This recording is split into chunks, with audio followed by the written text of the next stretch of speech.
What's happening, guys, and welcome back. All right, here's what we got going on today. Last night I made 3 more molds of my U-worm here so I can get a little more pouring done. So we're gonna go ahead and open them up and pour a bunch of these guys. All right, let's see what we got here.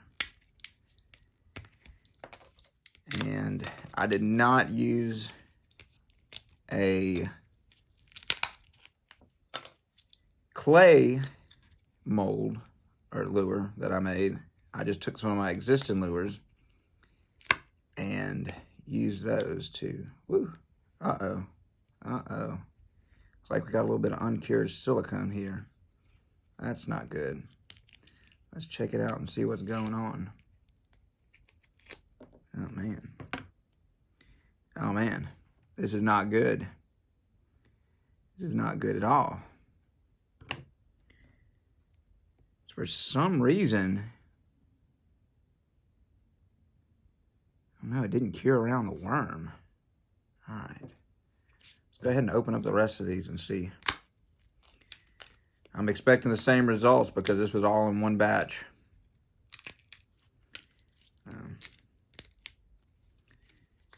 Not good at all. Will this be an epic fail video? Well, maybe. I hope not. I'm gonna have to wash that mold out and see if it actually even captured the detail. Yeah, same thing going on here. Oh man, ruined. You see all the gunk on here. I don't know what caused this. I've never had this happen before. The only thing I can think of is this silicone reacted to this particular Plastisol. Yeah, same exact thing going on here. Man, look at all that. It cured fine everywhere else but where the actual worm hit it. So yeah, that's still wet. I'm gonna go ahead and wash this out and see if they're even usable. Okay guys, I am back again. Thanks for sticking with me, and just go ahead and take a look right here. Hopefully you can see inside there. Okay. It looks like a worm mold. Okay, it captured all the detail, but is it gonna work? I don't know. So what I ended up doing was, first I went in the house with this, tried to clean it out with soap and water. It was having nothing to do with it, did not cut through it. I had a big mess on my hands, literally was covered in uncured silicone. So I grabbed a can of paint thinner and just doused these things in it and scrubbed it out, scraped it out, got it all clean. Then I went back with the dish soap and cleaned it out, dried it, nuked it in the microwave for a couple minutes. Is it gonna work? I don't know. It still smells like paint thinner, honestly, so that worries me a little bit. I'm hoping it'll evaporate out. But I was gonna mix up some new Plastisol here, a nice pumpkin seed color. I'm not gonna do that. I'm gonna reheat some old stuff just to see what this looks like, just to test it out. Is it gonna work? I don't know, but we're about to find out. So let's get some Plastisol melted. Okay, I've just got this little bit of blueberry looking color I got here, and I'm gonna pour it in just one of these. I think that's probably all I got enough for. We'll cross our fingers and hope for the best, because man, well, you guys saw what they look like. It was a mess. Actually, what you saw was the PG version. I got the full-on effect whenever I actually tried to clean this stuff out. It was not pretty at all. I may be able to pour another one. Maybe.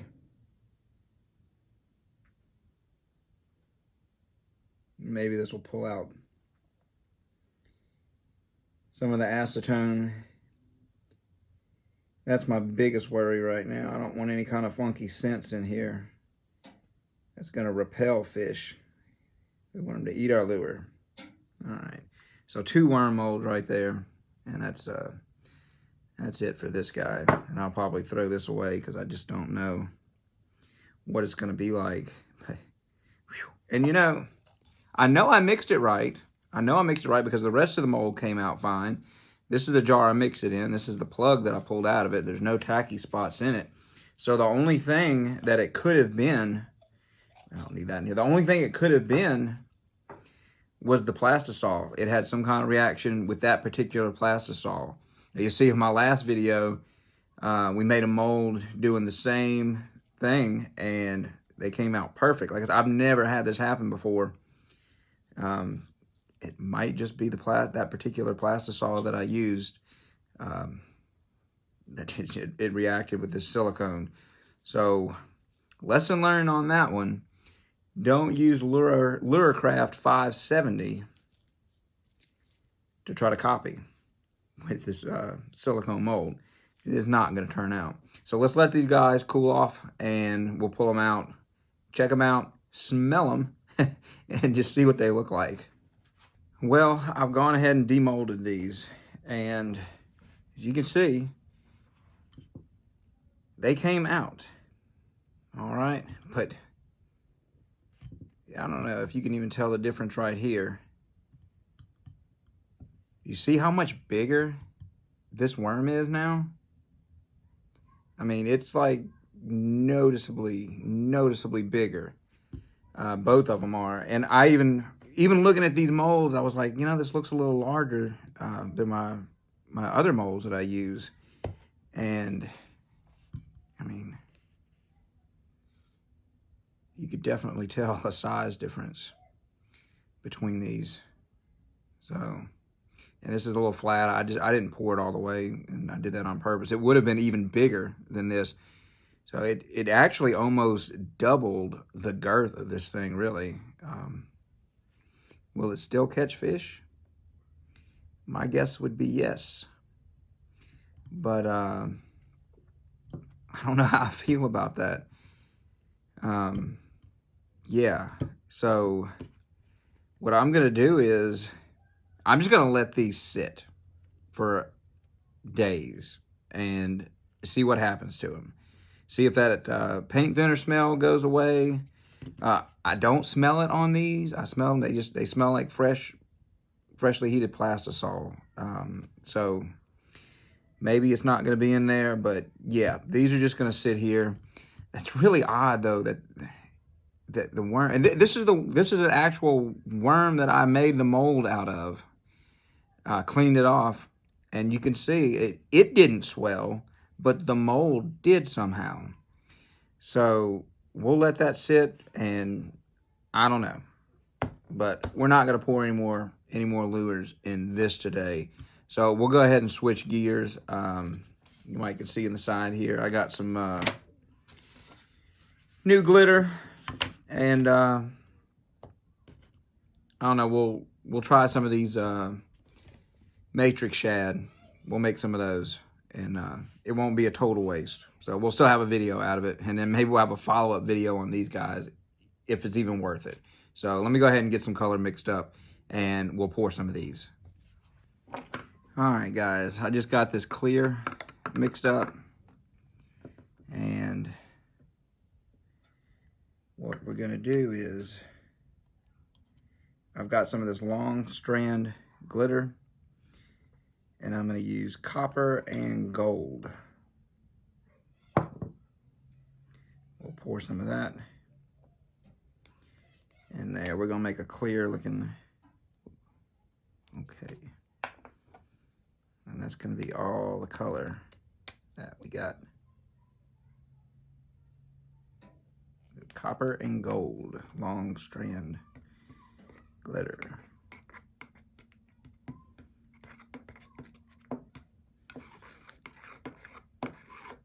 Like a shrimp color. We shall call it shrimp. Right. Let's get this poured. See how it comes out.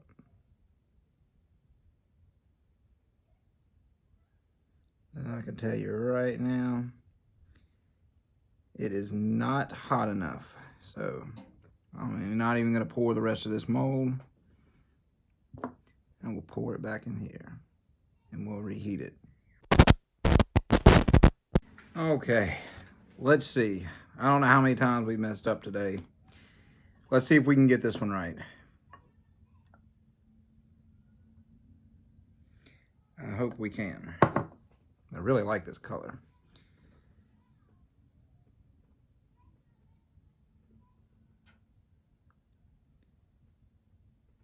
Yeah, this is definitely a better consistency here.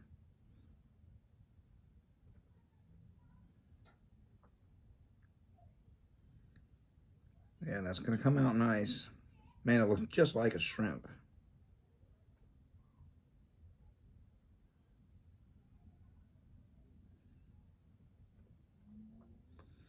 Yeah. All right, the matrix shad molds have saved the day, it looks like. Maybe I shouldn't say that until they come out, but this looks pretty good. All right. All right, pour that back in here. We'll let these guys cool off, and then we will demold. Then I'll pour 3 more, and we'll call it a day. I'm not gonna push my luck. All right, let's see what they look like when they come out. Well, guys, it has been a few days, and as you can see in front of me, what looks like a big, massive pile of crap, and technically kind of is burnt Plastisol. So let's explain this first. Yeah, so I ordered a new type of Plastisol. I usually use Formula 500. It's a saltwater formula. It's tough. Still got a little bit of action in it. This time I ordered a 570, and it's got a different heating schedule. I found out the hard way. And man, this stuff is stiff, let me tell you. It'd be great if you were making a tube bait, but anything that you want to action to, it just doesn't work. It's too stiff and too tough. So, like I said, it's been several days, and these are the molds that we did. They do not smell like paint thinner anymore. So they came out. They're okay. They're still bigger than the original worm that I cast, but you can see I went ahead and I mixed up some of that pumpkin seed color, and I made 3 U-worms.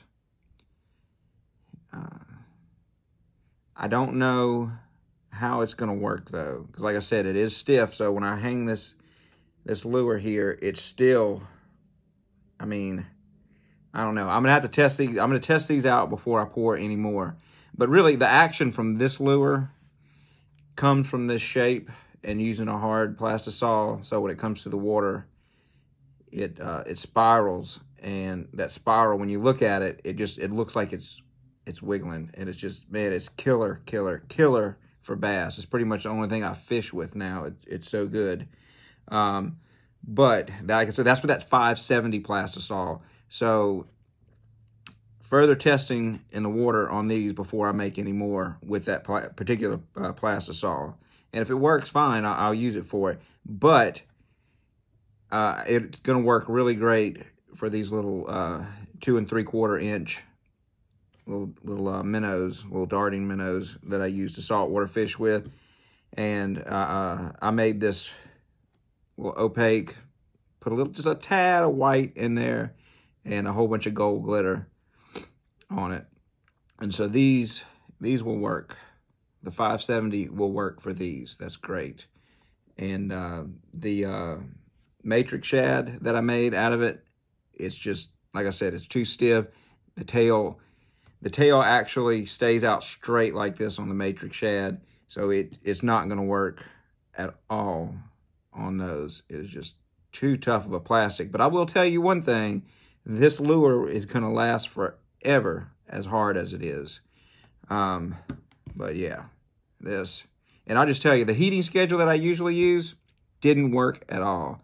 I had to heat it up for a minute, and I heated it for a minute, stirred it, put it back in for another minute, and this is what I got when I opened the microwave.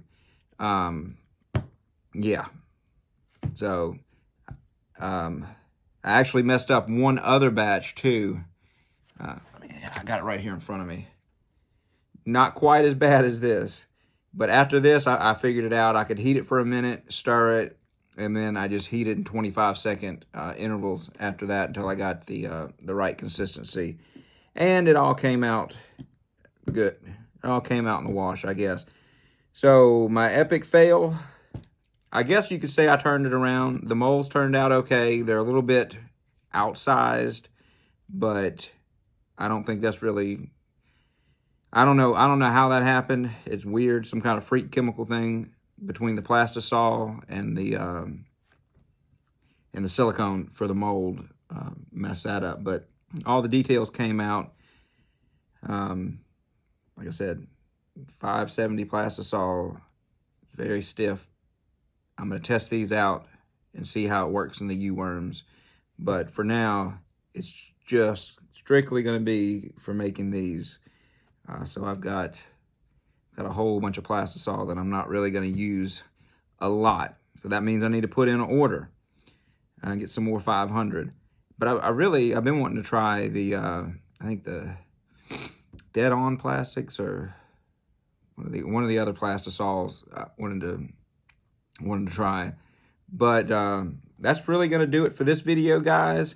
Also, just a heads up, I bought a airbrushing kit from Harbor Freight, the Avante, and I'm in the process of getting some lure bodies and paint and get that set up. And it's something I've always wanted to do. And we'll be making some videos of my learning process, I guess, on the airbrushing hard plastics. So thank you for watching the video. There's a lot of mistakes in there, but hopefully we learned from them and got a little bit of useful knowledge out of it, or at least maybe a little bit of entertainment at all my mistakes I made in it. But again, appreciate you watching. Thank you so much. Give it a like, give it that thumbs up, and please hit subscribe. And until the next video, tight lines.